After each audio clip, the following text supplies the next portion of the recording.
जय हिंद बच्चों, स्वागत है आपका दक्षाई क्लासरूम में।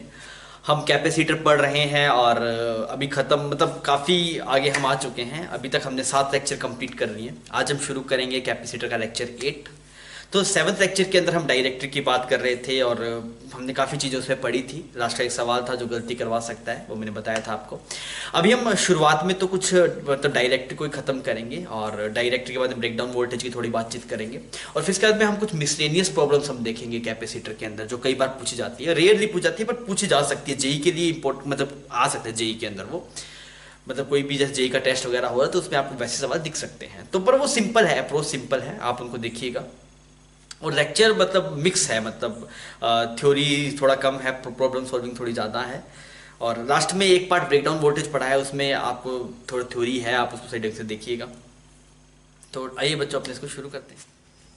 ये सवाल बेसिक समझाने के लिए बहुत बढ़िया है, मतलब आपको डायरेक्ट्रिक की थोड़ी बेहतर फील आएगी।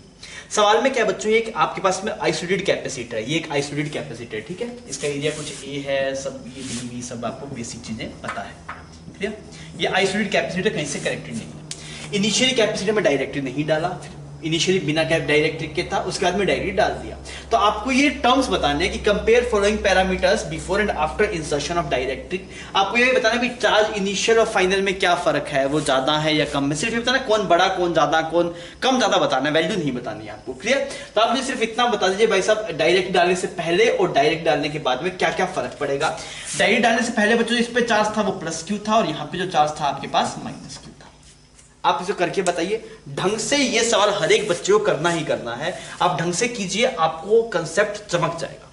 करिए सवाल।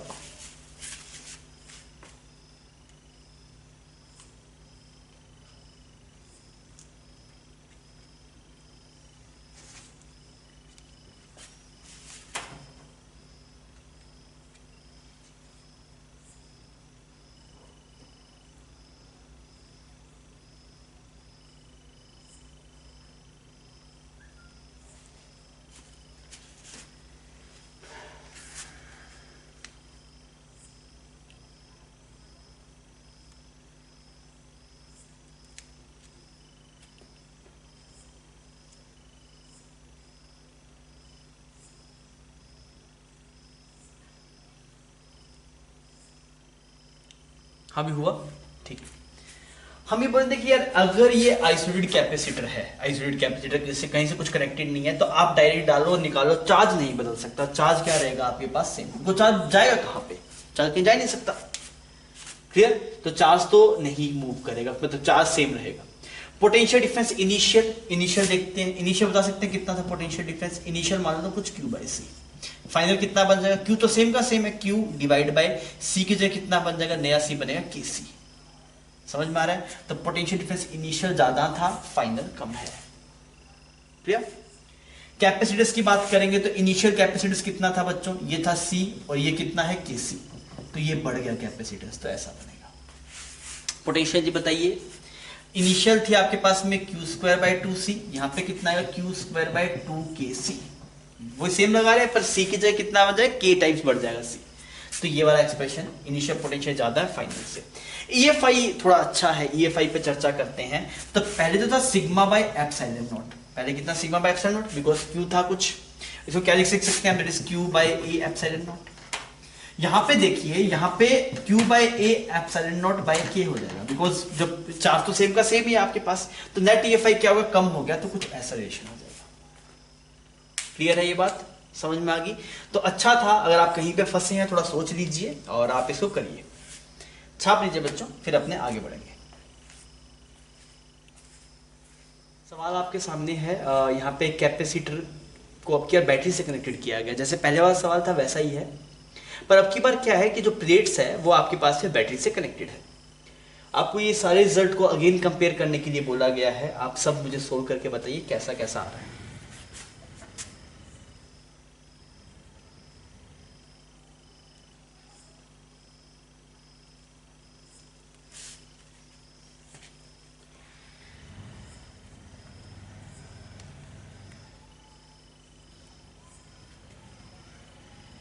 कर लिया भाई, ठीक।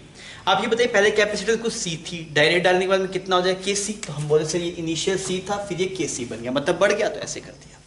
अब आप चार्ज के बारे में बताइए यार, चार्ज के बारे में कैसे निकालेंगे चार्ज? अब की बार चार्ज आपके पास में आइसोलेटेड, मतलब आइसोलेटेड कैपेसिटर नहीं है, बैटरी से कनेक्टेड है, मतलब इस पेड़ का चार्ज वहां पे जा सकता है, ऐसा कुछ है क्या? सेम है क्या? पोटेंशियल डिफरेंस सेम है, बिकॉज बैटरी कनेक्टेड है। तो पहले तो ये सोल्व कर दिया, पोटेंशियल डिफरेंस बराबर है। पोटेंशियल डिफरेंस बराबर है तो आप सोचिए इस वाली कैपेसिटेंस में वी पोटेंशियल बनाने के लिए सीवी चार्ज चाहिए, तो यहाँ पे सीवी आएगा, और यहाँ पे कितना चाहिए? के सीवी आएगा। मेरी बात समझ में आ रही है? बिकॉज पोटेंशियल डिफरेंस सेम है, पोटेंशियल डिफरेंस सेम है तो क्या यूज करेंगे आप? Q is equal to CV, initial capacitance थी C, बाद में बन गई KC, मतलब ये वाला हो जाता है। समझ गया? पोटेंशियल इनिशियल कौन सा फॉर्मूला यूज करेंगे? हाफ CV स्क्वायर या Q स्क्वायर बाय 2C?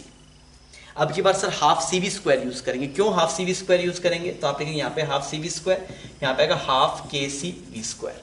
क्यों? क्योंकि अगर पोटेंशियल डिफरेंस सेम है तो ये वाला रिजल्ट क्या हो गया? बढ़ गया। अब हम बात करते हैं EFI की भाई साहब, कि कहां पे EFI ज्यादा, कहां पे EFI कम।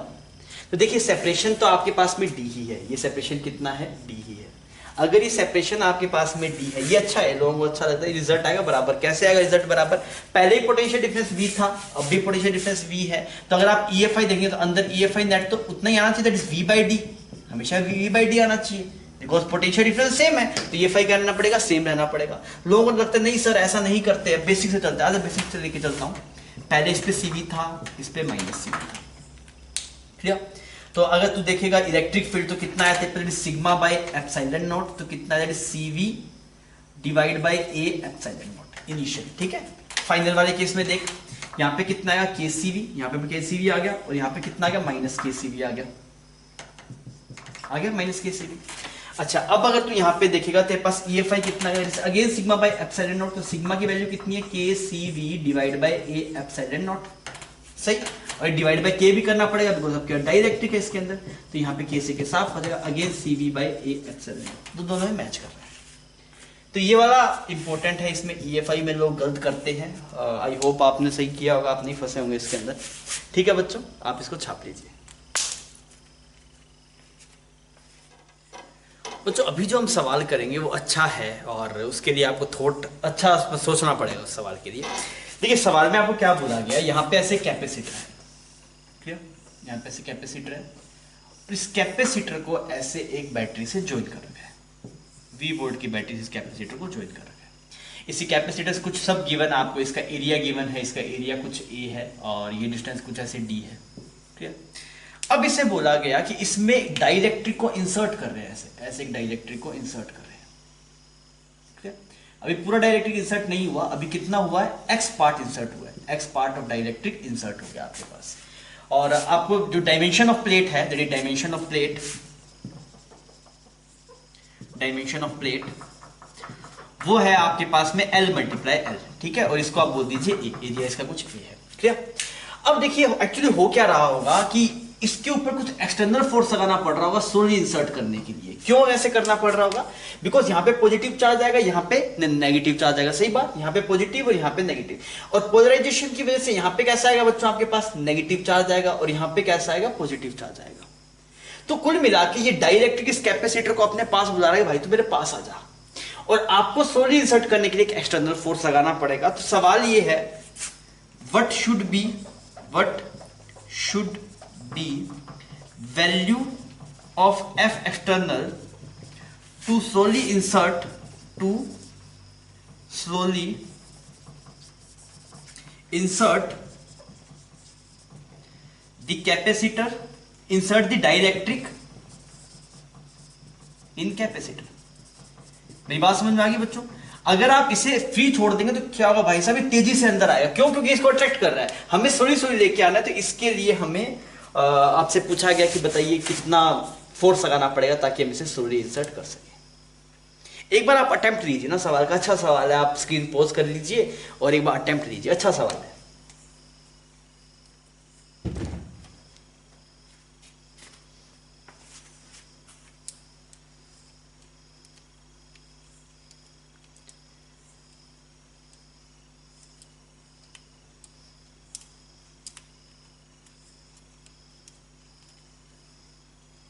हुआ? देखिए इसका थोड़ा तरीका है, पैटर्न है। तो हमने क्या करा, मैंने बोला ये कैपेसिटर कुछ ऐसा बन गया, एक ऊपर बन गया ऐसे, एक ऐसा बन गया, दो कैपेसिटर में तोड़ दिया मैंने इसको, कोई दिक्कत थोड़ी है। इसका जो एरिया होगा दैट इज एल एक्स, और इसका जो एरिया होगा दैट इज एल ब्रैकेट में एल माइनस एक्स। क्लियर है? एरिया लिखा है मैंने। इस वाले में अगर x इंसर्ट हुआ है बच्चों, x लेंथ इंसर्ट हुआ है, तो एरिया कितना बनेगा? l मल्टीप्लाई x, और इसमें फिर ये लेंथ कितनी बची? l माइनस एक्स, तो इसका एरिया इतना बन गया। इसका डायरेक्ट्रिक कोफिशिएंट कुछ k, और यहाँ पे कितना है? एयर है। तो अगर आप C1, इसको नाम को C1 दे दो, इसको C2 दे दो। C1 की वैल्यू जो आपके पास आएगी that is a epsilon naught by d multiply k। Clear?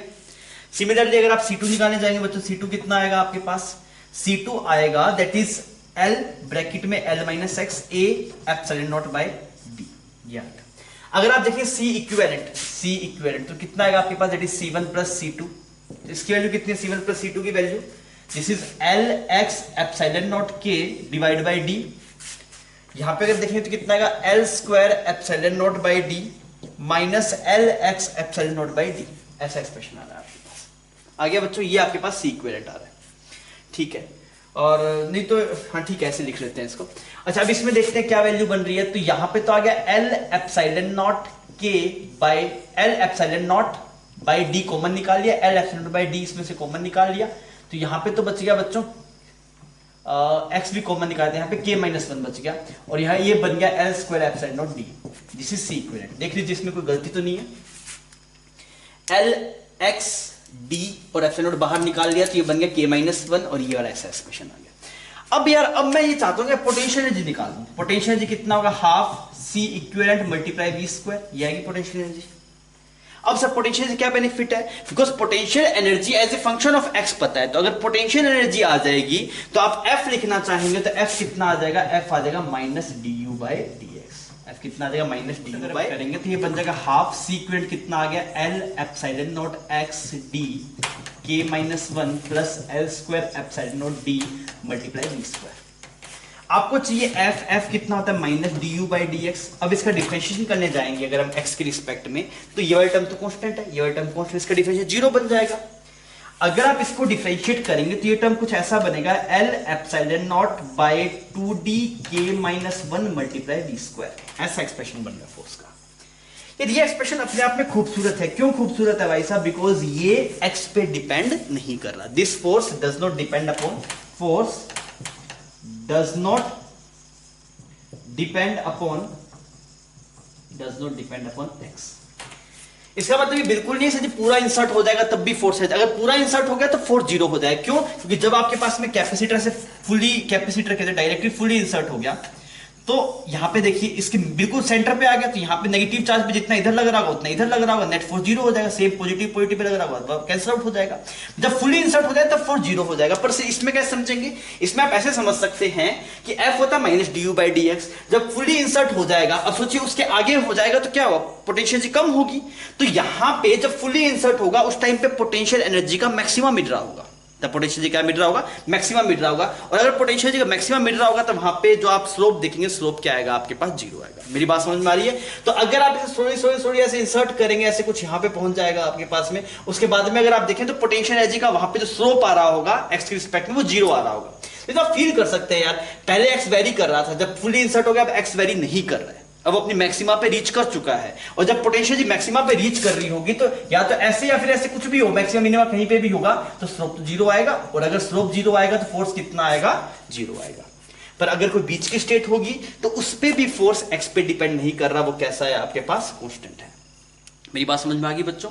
तो ये अच्छा है, ये आपको खुद से आप इसी कैलकुलेशन कीजिएगा और कैलकुलेशन करके आप ये रिजल्ट निकाल देना।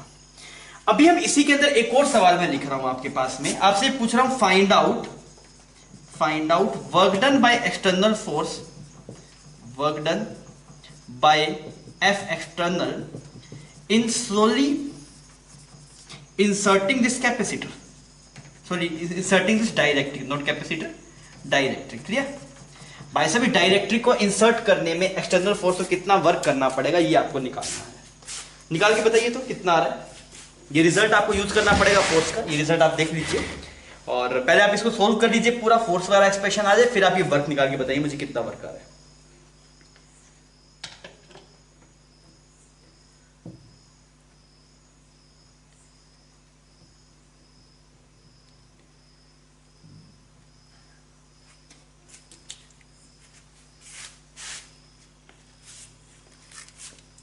बच्चों मैं इस वाले पार्ट को मिटा रहा हूँ ना और एफ को रख रहा हूँ, एफ के मुझे यूज करना पड़ेगा, इसको मैं रख रहा हूँ। तो सिंपल सी बात है, वर्क डन जो आपके पास में आएगा वो सिंपल है, दैट इज वर्क डन किसका, एक्सटर्नल फोर्स का, किसका, एक्सटर्नल फोर्स का, that is force multiply displacement. तो भाई साहब फोर्स कितना है, फोर्स है L epsilon not 2d k-1 multiply v square, इतना फोर्स है। और कितना डिस्प्लेसमेंट कर दिया आपने, फुल इंसर्ट करेंगे तो एल लेंथ अंदर हो जाएगा, तो ये बन जाएगा कुछ एल स्क्वायर, मल्टीप्लाई कर देता हूं यहाँ पे एल, तो ये कुछ ऐसा बन गया। तो ये आ गया L square epsilon not 2d k-1 v square. इसको सब लोग कर पाए होंगे, कोई दिक्कत नहीं है इसके अंदर, ठीक है बच्चों, ये हो गया भाई, ये सिंपल था। फिर आगे बात करते हैं कि चेंज इन पोटेंशियल एनर्जी कितना है, delta you in capacitor, delta you in capacitor before and after insertion, या फिर delta you in capacitor, potential energy में चेंज कितना है कैपेसिटर के डायरेक्ट्रिक डालने के बाद। आप ये रिजल्ट निकाल के बताइए कितना आ रहा है। मैं इससे कुछ अच्छा निकाल के दिखाऊंगा आपको, इसलिए मैं स्टेप बाय स्टेप चीजें करवा रहा हूं।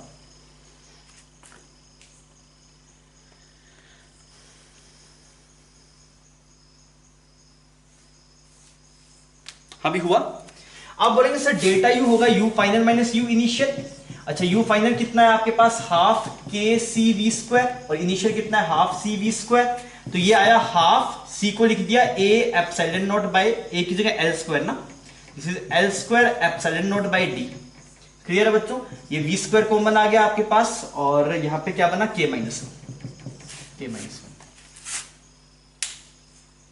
अरे ठीक है, ये वाली बात, इसमें कोई दिक्कत नहीं है। डेल्टा यू कैसे निकाला मैंने, you final minus you initial, तो यू फाइनल कितना है आपके पास, हाफ के सी वी स्क्वायर, ठीक है, और minus half C V square, ठीक है, और के सी की वैल्यू हमने सी को बाहर निकाल लिया, that is a epsilon naught by D V square के माइनस बी। ये आ गया आपके पास change in potential energy. Clear है ये टर्म, ठीक है।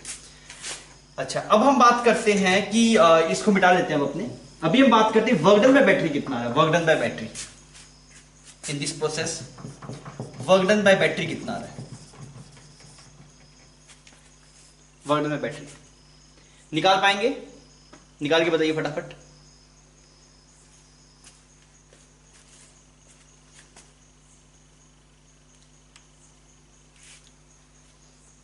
आप ये बोल सकते वर्क डन बाय बैटरी होता है Q multiply delta we, charge कितना फ्लो किया, दैट इज के सी वी, फाइनल है, इनिशियली सी वी था, इतने चार्ज फ्लो किया, मल्टीप्लाई पोटेंशियल डिफरेंस। तो भाई साहब ये आ गया आपके पास, सी बाहर आ गया, वी स्क्वायर बाहर आ गया, यहां पे बन गया के माइनस वन, सही, सी वी स्क्वायर बाहर आ गया, सी की वैल्यू पुट कर दीजिए A epsilon naught by D V square के माइनस वन। अब यहां से तीनों रिजल्ट से देखो कुछ खूबसूरती दिखाई दे रही है क्या, आपको कुछ समझ में आ रहा है क्या, तीनों रिजल्ट मैंने निकलवाए हैं तो कुछ चमक रहा है क्या इसको देख के। हीट लॉस निकालिए, हीट लॉस कितना आएगा, हीट लॉस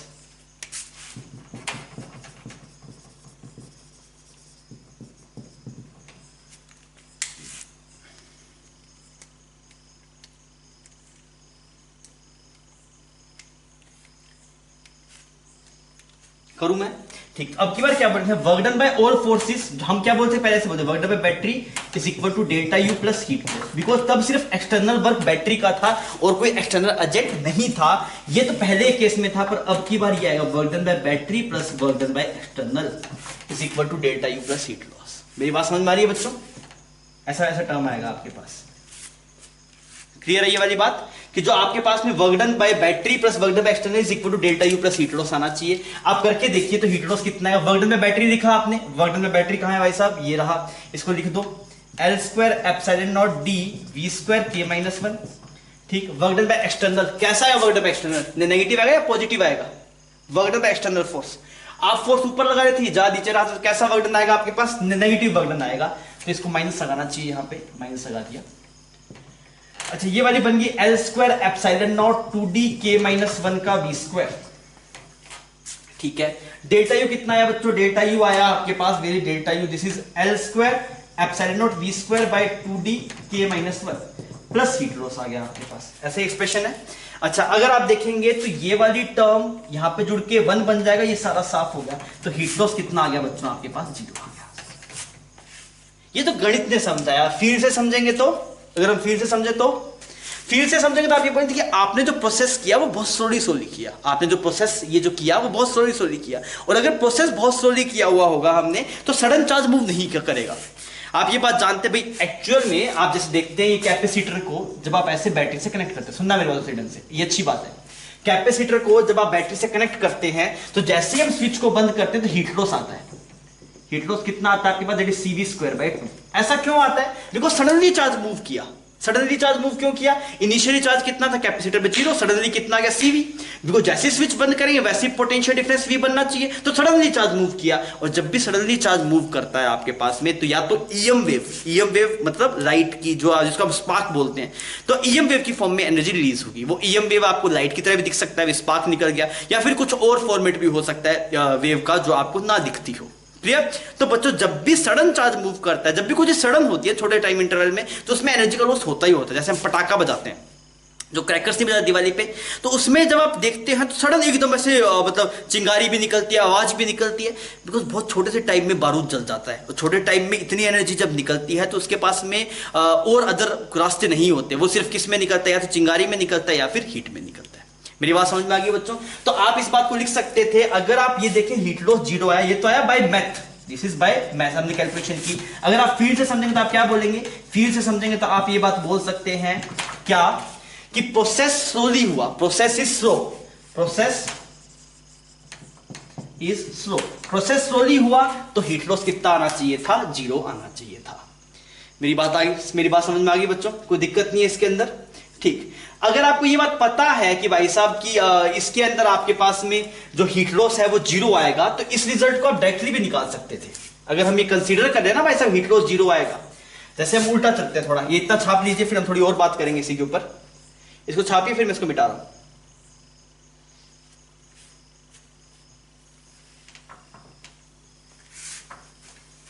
अगर मुझे पहले ही पता था ना हीट लॉस 0 आएगा, तो मैं क्या कर सकता था?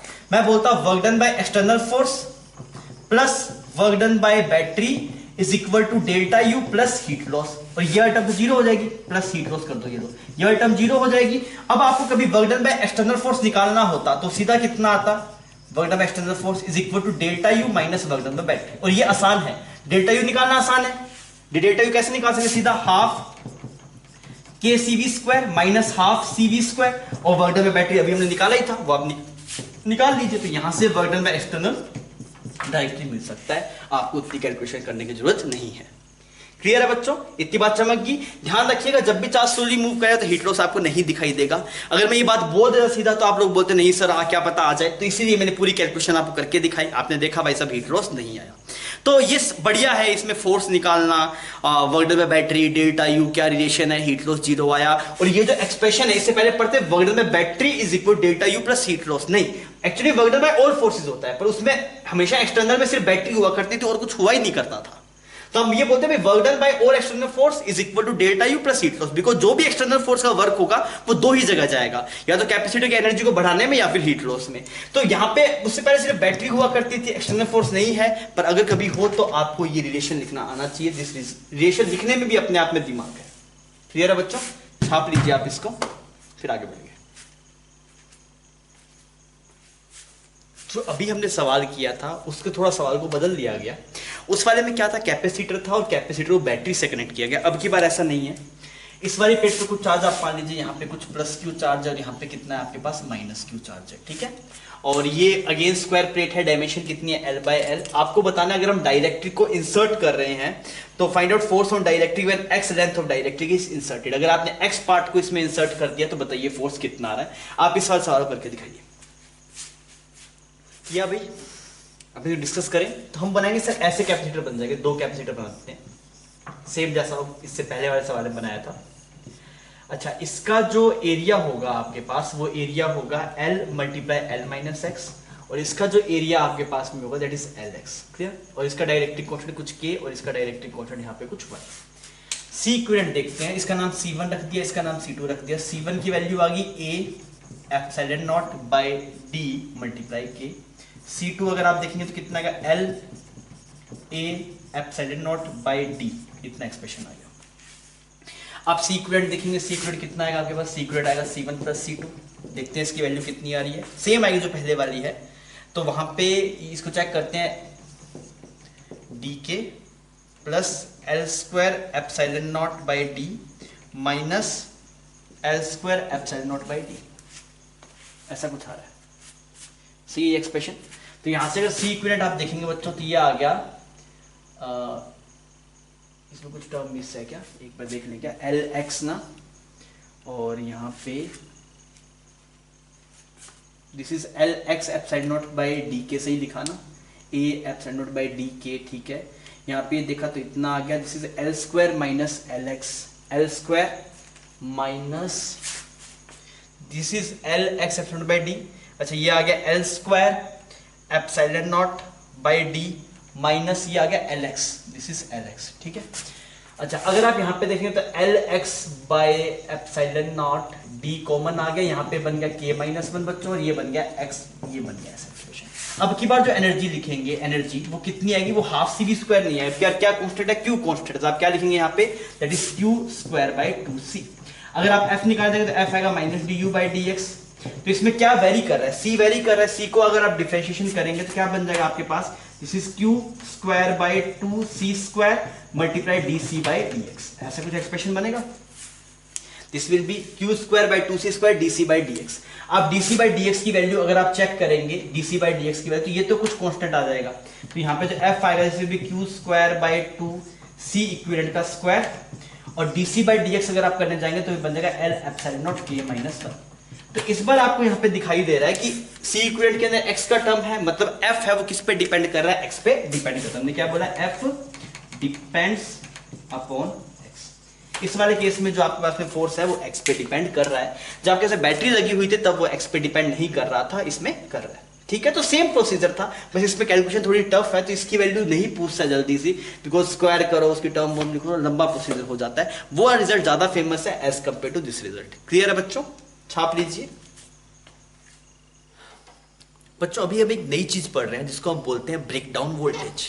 किसका ब्रेकडाउन, कैसे ब्रेकडाउन, उसको अभी समझते हैं। देखिए एक्चुअली होता क्या है, आपके पास में कोई भी कैपेसिटर है उस पर चार्ज स्टोर करने की लिमिट होती है। ऐसा नहीं भी आप मतलब कुछ छोटा सा कैपेसिटर उस पर कितना भी चार्ज स्टोर करते रहिए, ऐसा नहीं है। आप भी जानते हैं भाई हर एक चीज़ की एक लिमिट होती है, तो किसी कैपेसिटर पे भी चार्ज की स्टोर होने की एक लिमिट होती है। अगर आप उसे ज़्यादा चार्ज वहाँ पे स्टोर कर देंगे तो क्या होगा, वो उसका ब्रेकडाउन हो जाएगा, कैपेसिटर का ब्रेकडाउन हो जाएगा। कैसे ब्रेकडाउन हो जाएगा, या तो उसके जो वहाँ पे चार्ज जो आप दे रहे हैं उसका लीकेज होना शुरू हो जाए, चार्ज लीक होना शुरू हो जाएगा, और या फिर वो कैपेसिटर ही खराब हो जाएगा। अब इसके बारे में थोड़ा डेप्थ में समझने के लिए तो हम थोड़ा शुरू करते हैं। हम ऐसे कंडक्टर बनाते हैं, ऐसे कंडक्टर बनाते हैं, नॉन यूनिफॉर्म शेप का है, क्लियर, ऐसे कंडक्टर बनाते हैं। एक रिजल्ट होता है आपके पास कि sigma is proportional, inversely proportional to 1/r। Sigma क्या है बच्चों, चार्ज डेंसिटी। यहाँ पे सिग्मा क्या है, charge density, this is charge density. पर आर क्या है आपके पास, this is radius of curvature, this is radius of curvature. किसके लिए बात चल रही है, for conductor, for conductor. Conductor equipotential body है, उसको इक्विपोटेंशियल बनाए रखने के लिए ये रिलेशन यूज होता है, क्या कि sigma multiply radius of curvature is constant approximate. मतलब अगर जहां पे रेडियस ऑफ कर्वेचर आपके पास में कम होगा, जहां पे रेडियस ऑफ कर्वेचर कम होगा वहां पे सिग्मा क्या होगा, ज्यादा होगा। जहां पे रेडियस ऑफ कर्वेचर ज्यादा होगा वहां पे सिग्मा क्या होगा, कम होगा। मेरी बात समझ में आ रही है, ये रिजल्ट इंपॉर्टेंट आप दिमाग में रखिए। क्या, जहां पे रेडियस ऑफ कर्वेचर कम वहां पे सिग्मा ज्यादा। अगर radius of curvature R, radius of curvature कम तो सिग्मा क्या बच्चों, ज्यादा। ये बात ध्यान रखिएगा। इसको अपने एक बेसिक चीज से थोड़ा शो भी किया जा सकता है, मैं दिखा देता हूं। देखिए यहाँ पे मान लीजिए ऐसे एक, इसकी रेडियस कुछ r1 है, एक स्फीयर है, इसकी रेडियस कुछ r1 है। इसको एक मेटालिक वायर से जोड़ दिया एक दूसरे से जिसकी रेडियस कुछ r2 है, क्लियर। इस पे कुछ सिग्मा 1 है, इस पे कुछ सिग्मा 2 है। अब देखिए अगर स्टडी स्टेट आपके पास में है तो आप क्या बोलेंगे, इसका potential k q1 divide by r1 that should be is equal to k q2 divide by r2। पर हमें क्यू नहीं चाहिए, हमें सिग्मा चाहिए। तो मैं इसको लिख सकता हूं क्यू को क्या, that is k sigma 4 pi r1 square divide by r1 is equal to k q2 जगह सिग्मा 4 पाई r2 का square divide by r2। k ने k को मार दिया, सिग्मा इसे निकालना है, सिग्मा 1, इसका नाम सिग्मा 1 है बच्चों, इसका नाम कुछ सिग्मा 2 है। r1 r1 r2 r2 साफ हो गया। तो यहां से आपके पास क्या है, sigma 1 by sigma 2, sigma 1 by sigma 2 किसके रेशियो में जा रहा है आपके पास, जैसे r2 डिवाइड बाय r1। तो यहां से क्या प्रूव होता है, sigma is inversely proportional to radius of curvature. Clear है। ये रिजल्ट आप याद रख लीजिएगा, दिमाग में रखिएगा कि जहां पे सिग्मा ज्यादा होता है, सॉरी जहां पे रेडियस ऑफ कर्वेचर कम होता है वहां पे सिग्मा ज्यादा होता है। बस जहां पे भी शार्प एंड होंगे, जैसे मान लीजिए अगर ऐसे ऐसे कोई बॉडी है, ऐसे कोई बॉडी है, जहां पे शार्प एंड होगा वहां पे सिग्मा बहुत ज्यादा होगा। क्लियर है ये बात? ठीक है, तो इसको मिटा लेते हैं, इसको भी मिटा देते हैं। आप इतनी बात को छाप लीजिए बच्चों, फिर अपने थोड़ा आगे बढ़ेंगे, इस पर और चर्चा करेंगे। मैं इसको मिटा रहा हूं ना।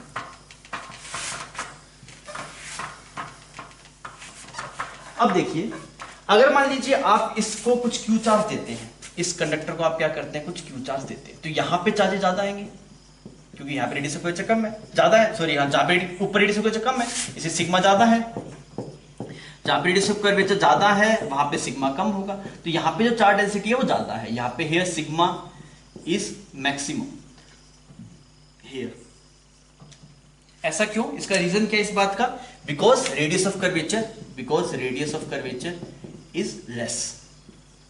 मेरी बात समझ में आ गई? ठीक है, अब सुनिए क्या होगा। आपको पता है कि सर ऐसी शेप बन गई, यहां पे कुछ, इसको यहां पे दिखाते थोड़ा सा, ऐसे छोटा बना के दिखाते हैं, ऐसे करके कुछ ऐसी शेप बन गई आपके पास, ऐसे कुछ ऐसी शेप बना दी आपने, यहां पे सिग्मा आपके पास मैक्सिमम है। अब देखिए, अगर मैं पूछूं भाई साहब इसके पास में जो EFI होगा, किसके पास में, इस कंडक्टर के पास में जो EFI होगा, यहां पे EFI कितना होगा, यहां पे EFI होगा सिग्मा बाय एप्सिलॉन नॉट। तो आप क्या बोलेंगे, जस्ट नियर, जहां पे रेडियस, जहां पे सिग्मा ज्यादा वहां पे EFI ज्यादा, मतलब point where sigma is more EFI will be maximum, point where sigma is maximum EFI will also maximum near to that point। क्योंकि हम जानते हैं वैसे कंडक्टर के जस्ट पास में जो आपके इसमें EFI आता है that sigma by epsilon not. अब आप सोच के देखिए, यहां पे EFI मैक्सिमम होगा और किस तरफ होगा EFI आपके पास में, कुछ ऐसे बाहर की तरफ जा रहा होगा। अब सोचिए, अगर आप यहां पे डाइपोल को लेके आएंगे, जहां से एयर, बाहर एयर है पर एयर के अंदर भी डाइपोल्स होते हैं, तो अगर डाइपोल्स होंगे तो क्या होंगे, ऐसे यहां पे माइनस चार्ज आएगा, यहां पे प्लस चार्ज आएगा। क्लियर? अब इस वाले डाइपोल पे अगर आप देख रहे हैं, इस वाले डायग्राम का इस डाइपोल का अगर FBD बनाएंगे तो इधर एक फोर्स लग रहा है that is Q multiply E, एक इधर लग रहा है that is Q multiply E। सही है ये बात? वापस सुनिए मेरी बात को। आपने कंडक्टर को चार्ज दिया, अगर वो नॉन यूनिफॉर्म शेप का होगा तो उस पे सिग्मा भी आपके पास में डिफरेंट पोजीशंस पे डिफरेंट आएगा। तो आपने बोला जहां पे रेडियस ऑफ कर्वेचर कम होगा, वहां पे सिग्मा सबसे ज्यादा होगा और उसके जस्ट पास में EFI भी क्या होगा, सबसे ज्यादा होगा। अगर EFI वहां पे सबसे ज्यादा होगा तो आप ये बोल सकते हैं सर अगर ये डाइपोल है, ये किसका डाइपोल है बच्चों, this is dipole of air. तो अब सोच के देखिए, अगर जैसे जैसे सिग्मा बढ़ रहा है तो क्या हो रहा है, यहां पे एक पॉजिटिव वर्सेस नेगेटिव क्यू बढ़ रहा है, तो हम क्या बोलेंगे, एज वी विल इंक्रीज, सुनना रिएक्शन देखना, as we will increase Q on capacitor, then क्या होगा आपके पास में, then sigma maximum will increase, so EFI will increase, so tension in dipole will also increase। भाई सब चीज अपने आपस में लिंक्ड है। देखिए, आप Q को बढ़ाते हैं, इस कैपेसिटर पे Q बढ़ाएंगे तो हर एक पॉइंट पे सिग्मा बढ़ेगा, तो सिग्मा मैक्सिमम जिस पॉइंट पे वो ही बढ़ेगा। सिग्मा बढ़ रहा है तो भाई सब आपके पास में जो EFI है वो बढ़ रहा है, यहाँ पे EFI है that is sigma by epsilon not. Q बढ़ा रहे हैं, सिग्मा बढ़ रहा है तो E बढ़ रहा है, तो भाई सब इस पे लगने वाले फोर्सेस बढ़ रहे हैं, और ये फोर्सेस बढ़ रहे हैं तो क्या होगा, आपके पास टेंशन बढ़ रहा है। अगर आप देखेंगे किसी क्रिटिकल, आप बहुत ज्यादा बढ़ाते जा रहे हैं, सिग्मा बढ़ता रहा है, EFI बढ़ता जा रहा है, तो इसमें टेंशन ही बढ़ता जा रहा होगा, तो भाई साहब कोई तो टेंशन आएगा जिस पे डाइपोल ब्रेक हो जाएगा। तो उस पे अगर डाइपोल ब्रेक हो जाएगा, तो हम क्या बोल सकते हैं, after a certain limit, after a certain value of sigma या फिर Q, डाइपोल विल ब्रेक। मेरी बात समझ में आ रही है? आप Q को बढ़ाते रहे, सिग्मा बढ़ता रहा, तो EFI बढ़ता, तो कोई तो ऐसा टाइम आएगा जब भाई साहब ये डाइपोल क्या हो जाएगा, आपके पास ऐसे ब्रेक हो जाएगा। अगर ये डाइपोल ब्रेक हो जाएगा तो ये नेगेटिव चार्ज फ्री हो गया, पॉजिटिव चार्ज फ्री हो गया, तो नेगेटिव चार्ज किसके पास आ जाएगा, पॉजिटिव चार्ज के पास। मेरी बात समझ में आ रही है? तो dipole will break and charge leakage will start. Sir leakage कैसे हो, ये नहीं समझ में आ रहा भाई। देख तू इसको चार्ज देगा पॉजिटिव, तू इसको चार्ज देगा पॉजिटिव, पर यहां से नेगेटिव चार्ज आके मिल जाएगा तो चार्ज बढ़ ही नहीं पाएगा। सोच के देख, तूने इसको 1 कूलम दिया, यहां पे डाइपोल ब्रेक हो गया, वापस 1 कूलम -1 कूलम आ गया, +1 कूलम -1 कूलम, नेट 0। तो क्या हो रहा है, जैसे जैसे हम यहाँ पे चार्ज देते जा रहे हैं वैसे वैसे आपके इसमें EFI बढ़ता जा रहा है। जैसे जैसे EFI बढ़ेगा वैसे एक पोजीशन, एक टाइम आएगा जब डाइपोल आपके पास में क्या हो जाएगा, ब्रेक हो जाएगा। और डाइपोल अगर ब्रेक हो जाएगा तो उसके बाद में आप एक्स्ट्रा चार्ज देंगे तब भी वो चार्ज की वैल्यू बढ़ नहीं पाएगी। क्यों नहीं बढ़ पाएगी, बिकॉज लीकेज शुरू हो जाएगा। लीकेज कैसे शुरू हो रहा है सर, आप यहाँ पे चार्ज देते हैं पर ये डाइपोल को ब्रेक करके खुद चार्ज ले आता है, तो आप प्लस देते हैं, यहां से नेगेटिव ले आते हैं, नेट 0 हो जाता है, और देते हैं वापिस आ जाता है, तो चार्ज बढ़ नहीं पाएगा। मेरी बात समझ में आ रही है। जब डाइपोल ब्रेक होना शुरू हो जाएगा उसके बाद में चार्ज बढ़ नहीं पाएगा। तो हर एक कैपेसिटर कुछ ब्रेकडाउन वोल्टेज होता है, मतलब या फिर हर एक कैपेसिटर की एक औकात होती है मैक्सिमम चार्ज को स्टोर करने की, तो ज्यादा चार्ज वो स्टोर कर सकता नहीं है। तो हम यहां पे बात लिख लेते हैं, every capacitor have some maximum value, maximum value of charge that it can store, every capacitor have some maximum value of charge that it can store। अगर आप उससे ज्यादा चार्ज देंगे तो क्या होगा बच्चों, आपके पास में लीकेज शुरू हो जाएगा। ये कहानी लिख लेना, अगर हम उससे ज्यादा चार्ज देंगे तो क्या हो जाएगा, लीकेज शुरू हो जाएगा। तो दैट चार्ज कोरस्पोंडिंग टू, या फिर हम बोल सकते हैं कि अगर चार्ज की एक मैक्सिमम वैल्यू, मतलब पोटेंशियल की भी एक मैक्सिमम वैल्यू होगी, अगर आप उससे ज्यादा पोटेंशियल अगर आप उस कैपेसिटर को दे देंगे तो चार्ज भी उससे ज्यादा हो जाएगा, तो क्या हो जाएगा, उसका ब्रेकडाउन हो जाएगा। उसे हम बोलते हैं ब्रेकडाउन वोल्टेज। क्लियर। तो ब्रेकडाउन वोल्टेज की अगर आप डेफिनेशन देखेंगे उसे बोलते हैं बीवी, समझ गया आप, ठीक। तो अगर आप ब्रेकडाउन वोल्टेज देखें तो क्या, द मैक्सिमम वोल्टेज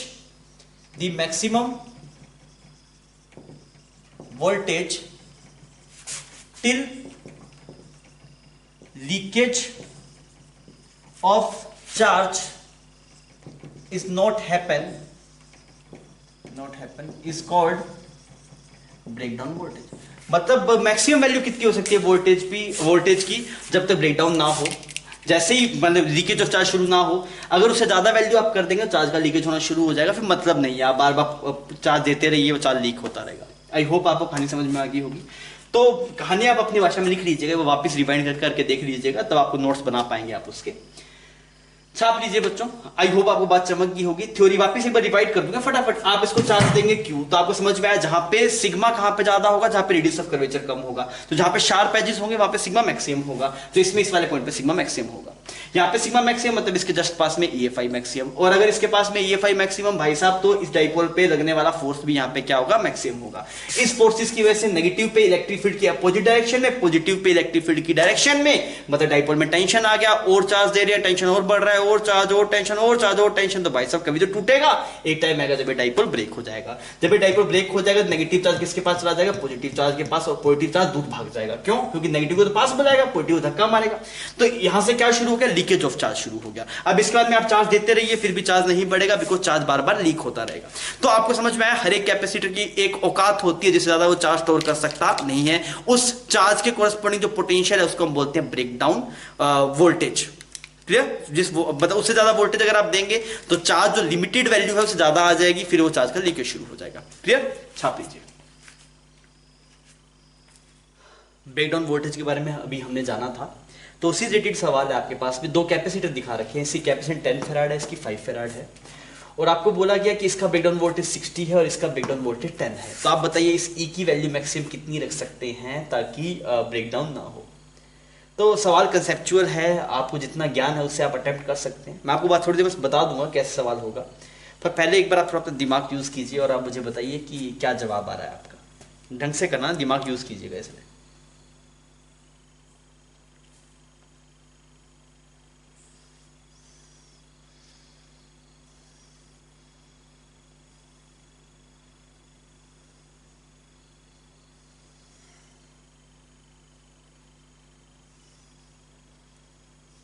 किया जाए सवाल को, ठीक।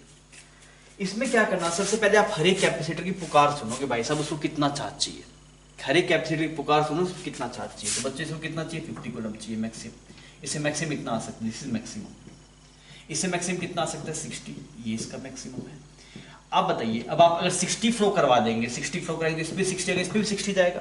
आपने हर एक कैपेसिटर की पुकार सुनी, जिसकी पुकार मिनिमम है उसे कोरस्पॉन्डिंग काम कर दो, क्योंकि अगर आप इसे कोरस्पॉन्डिंग काम कर देंगे तो ये खराब हो जाएगा, और अगर 50 कूलम में कोरस्पॉन्डिंग करेंगे तो ये भी बच जाएगा और ये भी बच जाएगा। मेरी बात समझ में आ गई? मतलब आप बोल रहे हैं सर Q की वैल्यू कितनी होनी चाहिए? Q should be 50 coulomb, 60 coulomb नहीं, बिकॉज अगर 60 कूलम आएगा, दोनों सीरीज में है, इस पे भी 60 आ जाएगा, इस पे 60 आ जाए तो ये जल जाएगा। अच्छा, अब आप देख लो भाई साहब, सी इक्विवेलेंट कितना है आपके पास? सी इक्विवेलेंट है आपके पास में 50 डिवाइड बाय 15, सही। तो कितना आया आपके पास? 10/3। अब क्या बोलेंगे सर? 10/3 मल्टीप्लाई ई की वैल्यू मैक्सिमम ये हो सकती है, तो बच्चों ई की वैल्यू कितनी आ सकती है आपके पास? 15। क्लियर है? सिंपल था, कोई दिक्कत नहीं। ठीक है, आप इसको छापिए, फिर अपने एक और सवाल करते हैं। बच्चों ब्रेकडाउन वोल्टेज का सेकंड सवाल है। इससे पहले जो हमने देखा, हमने उसमें ये सुना कि भाई आप हर एक कैपेसिटर की पुकार सुनिए। पुकार मतलब हर एक कैपेसिटर क्या मांगता है, भाई मैक्सिमम कितना था जो उस पर हो सकता है। फिर आप देख लीजिए जिसकी से पुकार सबसे कम होगी उस पर चार्ज डिस्ट्रीब्यूट कर दीजिएगा। तो उतना आप खुद भी सोच सकते थे। अब इस सवाल को ऐसे कन्वर्ट कर दिया, तो थोड़ा सा ब्रेनस्टॉर्मिंग है, आप थोड़ा दिमाग अपना यूज करिए और मुझे बताइए what can be the maximum value of E without breakdown of any capacitor, करके बताइए।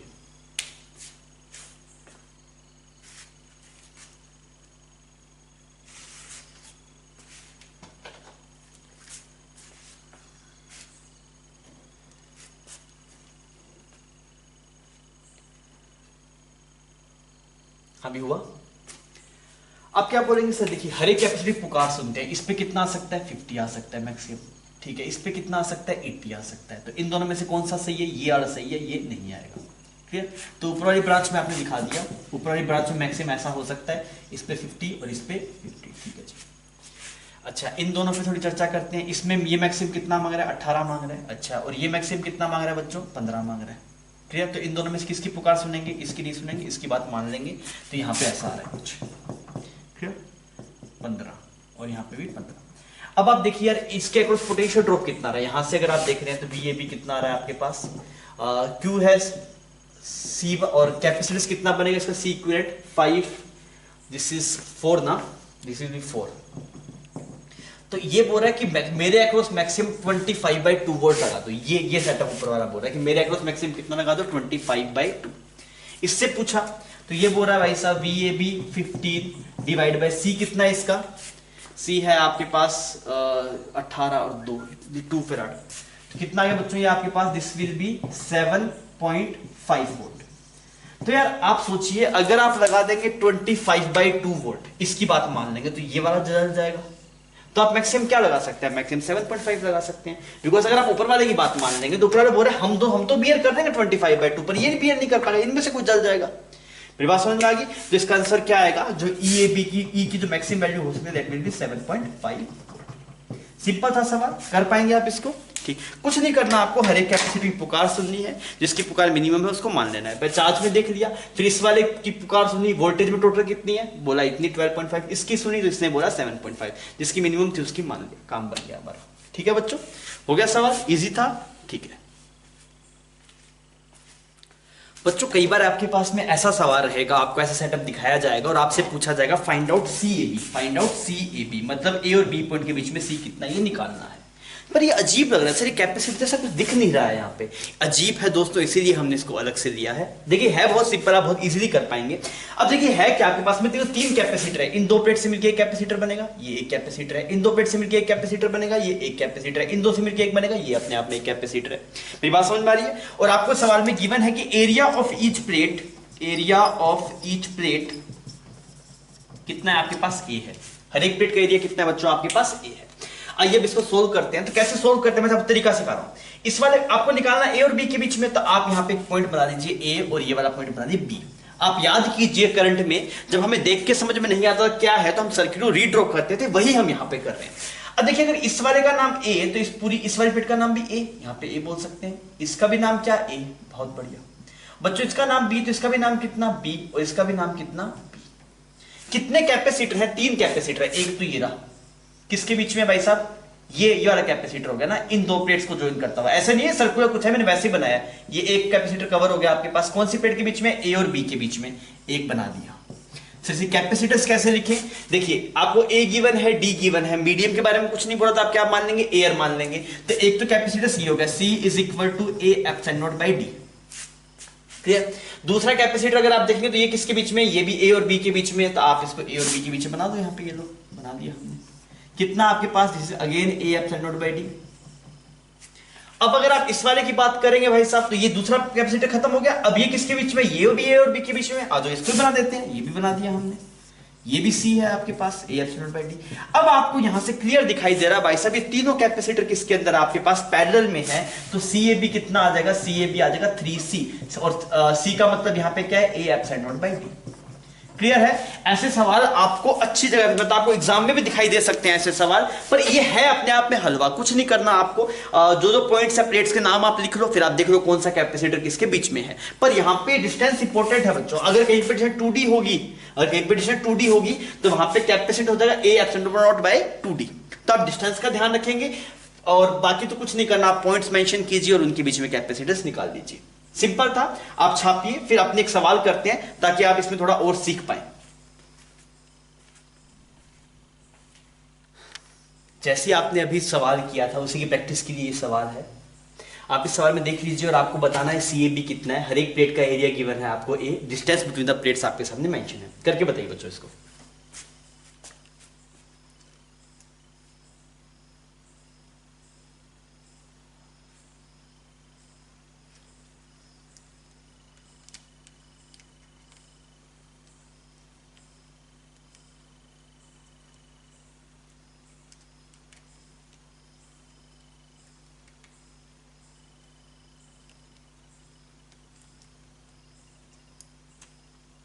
हाँ भी हुआ, ठीक।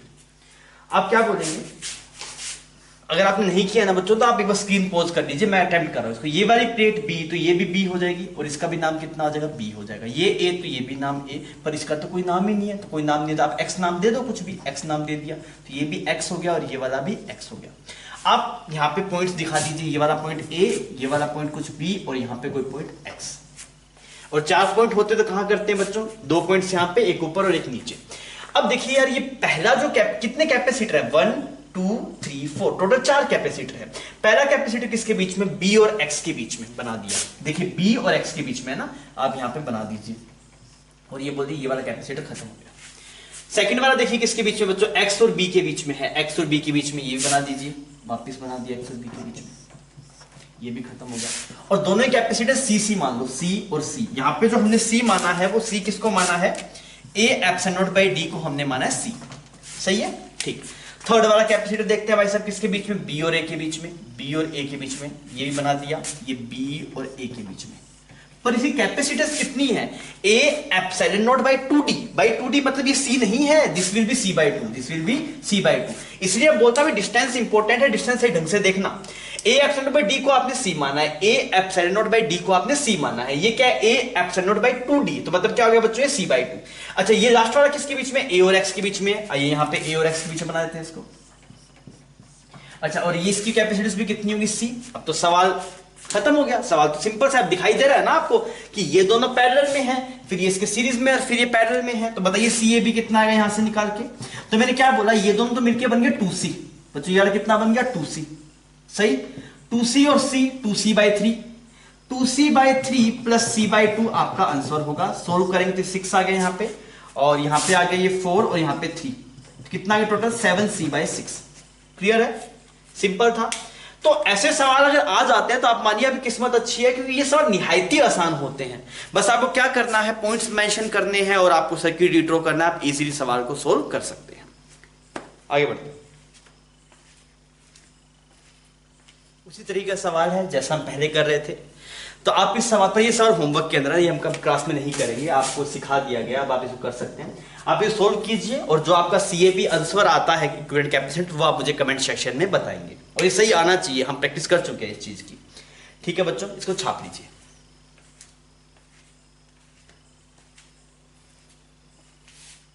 कई बार बच्चों ऐसे रेयरली सवाल देखने, मतलब रेयरली ऐसा सवाल देखने को मिलता है, थोड़ा मिसलेनियस टाइप है, इससे पहले जो हमने देखा था वो भी वहाँ पे भी कैपेसिटर इनिशियली चार्ज हुआ करता था पहले भी, पर उन दोनों पे एक पे प्लस क्यू था तो एक पे माइनस क्यू था। पर अब की बार ऐसा नहीं है, एक प्लेट पे कितना है प्लस 60 कूलम, दूसरे पे कितना है प्लस 30 कूलम, आप देख लीजिए। और इसी कैपेसिटर 5 फैराड है। आपसे बोला गया स्विच को बंद करेंगे तो बताइए final charge on each plate. सवाल क्या है, find charge on each plate after closing switch, after closing switch. तो अच्छा सवाल है बच्चों, थोड़ा डिफरेंट है बिकॉज लोगों ने ये नहीं देखा हुआ होता। मोस्टली जनता सिर्फ ज्यादा देखती है तो इनिशियली चार्ज रहता है पर एक पे प्लस क्यू और एक पे माइनस क्यू, पर ऐसा नहीं है। इसमें क्या है, दोनों प्लेट्स पे डिफरेंट चार्ज है, दोनों पे पॉजिटिव चार्ज है। तो एक अटेम्प्ट आप खुद लेके देखिए, आपका दिमाग क्या बोलता है, आप क्या करते हैं, फिर मैं आपको इसे करके दिखाऊंगा।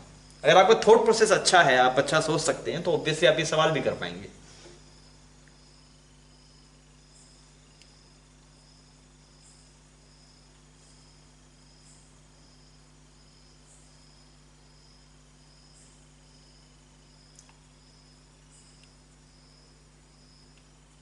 हाँ भी हुआ, ठीक है।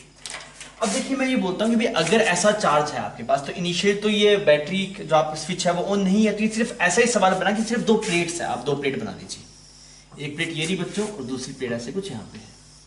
अच्छा, इस पे कितना चार्ज है, 60 कूलम चार्ज है, इस पे कितना है 30 कूलम चार्ज है। चार्ज डिस्ट्रीब्यूट होगा, आओ चार्ज को डिस्ट्रीब्यूट करते हैं। डिस्ट्रीब्यूट करते हैं तो यहाँ पे कितना आएगा प्लस 45 कूलम और यहाँ पे कितना आएगा प्लस 45 कूलम। और यहाँ पे कितना आएगा बच्चों आपके पास, this will be 45, this is 15 coulomb और यहाँ पे आएगा माइनस 15 कूलम। यहाँ पे ऐसे ही कैपेसिटर को बैटरी से जोड़ दिया। अब मेरी बात सुनिए, इस वाले चार्ज को कोई नहीं हिला सकता, इस वाले चार्ज को आप मूव नहीं करवा सकते। क्यों मूव नहीं करवा सकते इस वाले चार्ज को? देखिए, अगर आपको धर्म फॉलो करवाना ही करवाना है, क्योंकि जब कैपेसिटर में भी चार्ज आएगा फाइनली तो वो भी चार्ज जाके रुक जाएगा, तो उसको भी इलेक्ट्रोस्टैटिक के लॉ फॉलो करने हैं। तो आप जब चार्ज फ्लो करवाएंगे तो इस पे कुछ प्लस आएगा, इस पे कुछ माइनस क्यू आएगा। मेरी बात समझ में, ये दोनों आपस में कैंसिल आउट हो जाएंगे। आप जब चार्ज फ्लो करेंगे इस पे प्लस क्यू आएगा, इस पे माइनस क्यू आएगा, ये दोनों आपस में कैंसिल आउट हो जाएंगे। तो भाई साहब आउटर मोस्ट पे तो सिग्मा बाय 2 रहना चाहिए ना। अगर मान लीजिए ये प्लस और ये माइनस है, आप सोच के देखिए, यहाँ पे कुछ बचता 15 कूलम और यहाँ पे हो जाता बचा हुआ दैट इज 75 कूलम, तो दिक्कत हो जाएगी ना। इसके मीट में ये फाई जीरो नहीं होगा। मेरी बात समझ में आ रही है भाई साहब? मीट में ये फाई जीरो होने के लिए जितना चार्ज पहले आ गया आउटर मोस्ट सरफेस पे वो नहीं बदल सकता, वो उतना का उतना ही रहेगा। तो आपको अगर आप अप्रोच देखना चाहें तो आप इस वाले चार्ज को भूल जाओ, ये चार्ज फिक्स हो गया। इसमें ये अनमूवेबल चार्ज है, ये वाला चार्ज मूव करेगा नहीं, ये चार्ज फिक्स हो गया। आपके लिए सिर्फ कैपेसिटर ऐसा है, आपको सिर्फ ऐसा कैपेसिटर दिखाई देना चाहिए, सर ये दो प्लेट्स है, यहाँ पे कैपेसिटर है, इसमें प्लस 15 था इनिशियली, माइनस 50, मतलब इनिशियली ये चार्ज था। अब आप बताइए क्या होगा। तो ये कैपेसिटर कितने 5 फैराड का है, तो मैंने बोला भाई साहब अगर 5 फैराड का कैपेसिटर आपके पास तो फाइनली इस पे कितना बनेगा, प्लस 10 बनेगा, इस पे माइनस 10 बनेगा। क्लियर है? तो आपके पास जो फाइनल चार्जेस होंगे वो ऐसा बनेगा। देखिए इस वाले फेस पे आएगा प्लस 10, इस वाले फेस पे आएगा माइनस 10। आपको इन वाले चार्जेस को फिक्स रखना है, तो कुल मिला के तो यहां पे कितना आएगा 45, यहां पे भी आएगा 45। तो इस वाली प्लेट पे जो क्यू नेट है वो कितना हो गया बच्चों, दिस इज 55 और यहां पे जो क्यू नेट है वो कितना है आपके पास 35। नेट देखिए अगेन 90 ही है आपके पास जितना पहले था। तो आप इससे क्या सीख सकते हैं, देखिए आपको जो आउटर मोस्ट फेसेस पे आगे वो चार्ज नहीं हिलाना, दैट इज बाउंड, वो मूव नहीं करेगा। सिर्फ कौन सा मूव करेगा, अंदर वाला। तो आपको जब कैपेसिटर देखना हो सिर्फ अंदर वाले प्लेट्स के चार्ज देख लेना। आपको क्या लग रहा है, सर एक कैपेसिटर है, एक पे प्लस 15 है, दूसरे पे माइनस 15। स्विच को बंद करेंगे तो क्या होगा भाई साहब, इसको पोटेंशियल डिफरेंस तो इसी चार्ज को मेंटेन करना है, बिकॉज अंदर जो EFI है वो इन्हीं दोनों की वजह से है, इसकी वजह से और इसकी वजह से आपस में कैंसिल आउट हो जाएगा। तो कुल मिला के आपको अंदर वाले चार्ज को ही कैपेसिटर की चार्ज की तरह ट्रीट करना है और उससे आगे प्रोसीड करना है। मेरी बात समझ में आ गई? ठीक है। अगर कोई मुझसे पूछे भाई साहब कि इनिशियल पोटेंशियल डिफरेंस दोनों प्लेट्स में कितना था, तो क्या लिखिए Q बाई C लिखिए ना। Q क्या लूंगा, 15 लूंगा। Q अगर आपसे पूछा जाए भाई साहब इन दोनों प्लेट्स के बीच पोटेंशियल डिफरेंस कितना, तो आप लिखिए Q बाई C। तो Q कौन सा लेंगे, अंदर वाले चार्ज का, तो वो कितना आएगा आपके पास 3 वोल्ट। क्लियर है? समझ में आ गई बात? आप इसको करिए, छाप लीजिए, फिर अपने आगे बढ़ेंगे। थोड़ा सवाल आपके सामने है। इससे पहले हम ऐसा कर चुके थे पर उसमें एक कैपेसिटर था खाली, अब की बार इसको मैशअप करके थोड़ा सा और डिफिकल्ट बनाया सवाल को। तो इनिशियली इन दोनों, इस कैपेसिटर पे कोई चार्ज नहीं है, दिस इज अनचार्ज्ड, और इसकी इस कैपेसिटर के एक प्लेट पे 20 कूलम है, सिर्फ 20 कूलम, और दूसरे वाले पे 30 कूलम है, this is 20 coulomb and this is 30 coulomb, वो दोनों पॉजिटिव चार्ज है। अब आप स्विच को बंद करेंगे तो क्या होगा, कुछ कुछ चार्ज फ्लो करेगा जो भी है। सबसे पहले तो ये पूछा गया जब स्विच ओपन है तो इस वाले कैपेसिटर का पोटेंशियल डिफरेंस कितना है ये बताना है। सेकंड वाले केस में अगर हम स्विच को बंद कर देंगे तो हर एक कैपेसिटर पे कितना चार्ज आएगा ये आपको निकाल के बताना है, हर एक प्लेट पे करके बताइए बच्चों क्या आ रहा है आपका।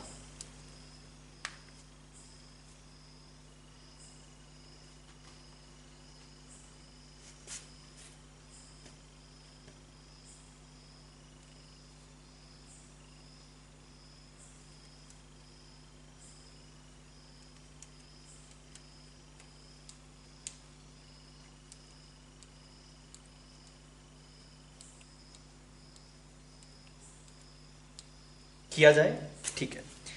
देखिए जब स्विच ओपन था सबसे पहले इस प्लेट की बात करते हैं, यहाँ पे कैपेसिटर इधर ले आए बना के उसको, तो इस पे था 20 कूलम, इस पे था 30 कूलम, तो ये टोटल 50 होगा, तो यहाँ पे आएगा 25 कूलम और यहाँ पे आएगा 25 कूलम, यहाँ पे आएगा -5 कूलम और यहाँ पे आएगा +5 कूलम। क्लियर है ये बात, ठीक है।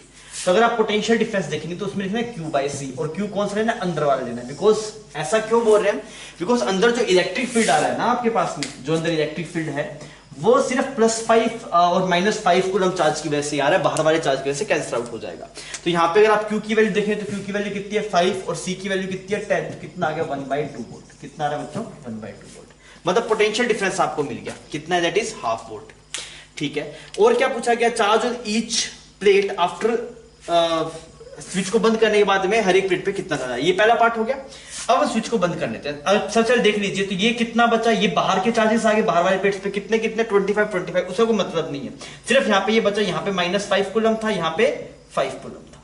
क्लियर है, ठीक। अब मान लीजिए आप यहाँ से Q चार्ज फ्लो करवाएंगे बच्चों, तो यहाँ पे जाएगा Q, और इसके जो इस वाले फेस पे जो चार्ज बचेगा दैट विल बी Q-5। मैं आपको पहले बता चुका हूं सिर्फ इनर फेस वाले चार्ज कैपेसिटर के पोटेंशियल डिफरेंस के लिए रिस्पॉन्सिबल हैं, तो हमने सिर्फ 5 को पकड़ा, 25 बाद की बात है उसको हम लिख देंगे पर वो मूव नहीं करेगा, दैट इज बाउंड, ये फ्री था। अब आप चल लीजिए पोटेंशियल डिफरेंस लिख लीजिए। तो अब ये वाली टर्म आ गई दोस्तों, इसको क्या मानना है, इसको पॉजिटिव मानना है। कभी वेरिएबल टर्म आएगा इसको क्या मानना है, पॉजिटिव। तो मेरे लिए ये वाली प्लेट पॉजिटिव है। अब चल के देखता हूं मैं, तो मैंने लिखा VA, इस वाले पॉइंट का नाम VA लिखा, आगे गया तो कितना है -Q/5, बहुत बढ़िया, यहां पे पहुंच गया। अच्छा इससे आगे चलता हूं तो कितना है -Q-5 / 10। आपने इस वाले प्लेट को पॉजिटिव माना और ये वाला चार्ज भी पॉजिटिव माना। अगर आप इसको नेगेटिव मानते तो बहुत सारी दिक्कत होती। पहली बात तो हमें पॉजिटिव लिखना पड़ता, फिर दूसरी बात इस ये वाला चार्ज नहीं कंसीडर करना था, फिर ये दूसरा चार्ज कंसीडर करना पड़ता। मेरी बात समझ में आ रही है आपको। अच्छा इस पे तो कुछ हो रहा है, इसको छोड़, इस पे तो ये नहीं आएगा, कुछ हो रहा है, इस पे Q-5 होगा। क्लियर है ये बात, यहाँ पे तो -Q, ठीक है, ये ऐसा होगा, यहाँ पे आएगा 5 - Q इस वाली प्लेट पे, उतना नहीं आएगा। Done, is equal to +20 is equal to VA। एक बार चेक कर लीजिए, ठीक लग रहा है। VA से VA बच्चों यहाँ पे साफ हो गया। आप इसको आगे लेके बढ़ेंगे तो ये आएगा 20 is equal to Q/5 plus Q-5 / 10। LCM ले लिया 10, तो यहाँ पे बन गया 2Q प्लस Q-5। ठीक है, और इसको अगर आप सोल्व करेंगे तो ये वाली वैल्यू आ गई 3Q-5 इज इक्वल टू 200, तो Q की वैल्यू आ गई 195/3। चेक कर लीजिए, यहाँ पे 10 एलसीएम दिया, 2Q, 3Q -5 और 200, तो 195/3। अब आप कर सकते हैं, पूरे प्रोसीड कर लीजिए, हर एक प्लेट पे चार्ज मिल गया, आप लिख सकते हैं। इस पे चार्ज कितना आ जाएगा 195/3, इस पे कितना आएगा 195/3 - 3 हो जाएगा आपका। कर पाएंगे इसको, ठीक है। तो कभी भी कैपेसिटर पे घबराना नहीं है, आपके पास जो बेसिक्स है आप उन पे विश्वास रखिएगा और आगे बढ़िएगा, सवाल हो जाएगा। कोई भी सवाल पे थ्योरी सारी हम कवर कर चुके हैं, सवाल कभी भी आएगा कुछ नया दिखे तो थॉट प्रोसेस डालिए, आप सोचिए, अपने दिमाग को चलाइए और आपको जवाब डेफिनेटली मिल जाएगा अगर आपने चैप्टर सही ढंग से पढ़ा है तो। ठीक है बच्चों, आप छाप लीजिए इसको।